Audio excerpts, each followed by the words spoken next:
In this video, I will do the answer to the question in slide 18 for chapter 12.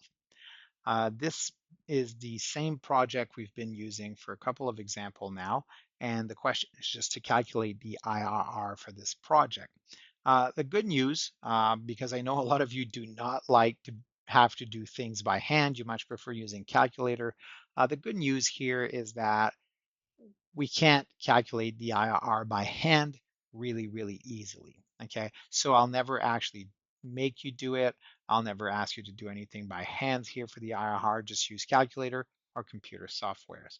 The best we could do by hand is we could guess an interest rate. So the IRR is the interest rate that gives an NPV of 0.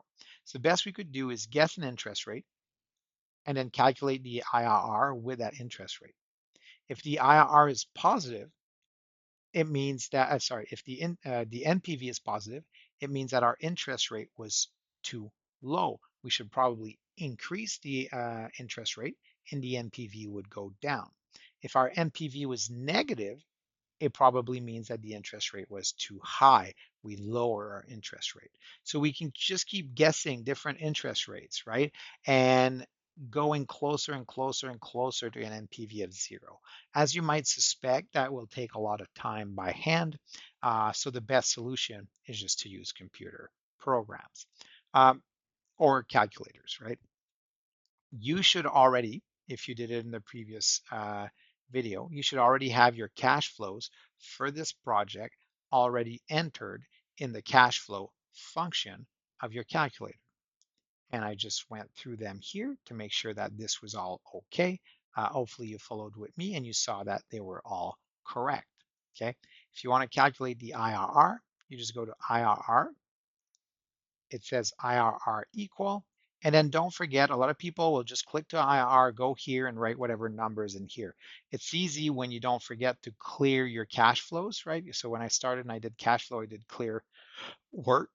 It's easy. If you do that, this is always going to be 0. So you know that you probably have to press something. But sometimes if you don't clear your cash flows, you might still have a number here and students just write the number they already have here. Remember, in a menu, you need to tell your calculator to make a calculation. So you just hit compute. You tell your calculator, compute this number.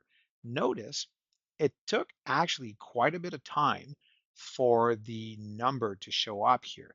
When you calculate under other numbers like MPV or PVs or so on and so forth, the calculator is actually pretty quick.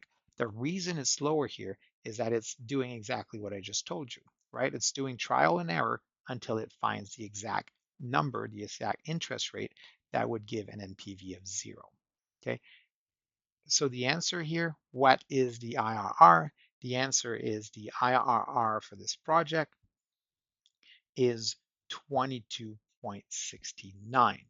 Okay, since the IRR is bigger than our cost of capital, we should undertake this project.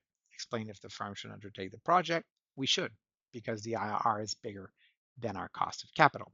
If the IRR was smaller than our cost of capital, we would not undertake the project.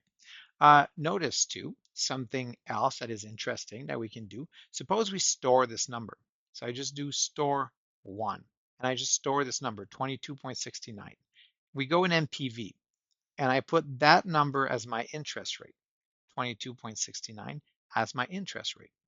If I go to NPV and I calculate the NPV, what do you think the NPV will be?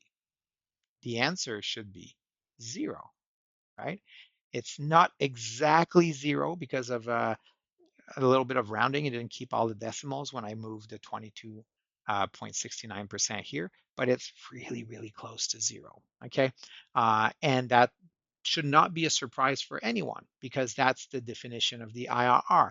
The IRR is the interest rate that would make our NPV equal to 0. That's what we get indeed. Okay, thank you very much.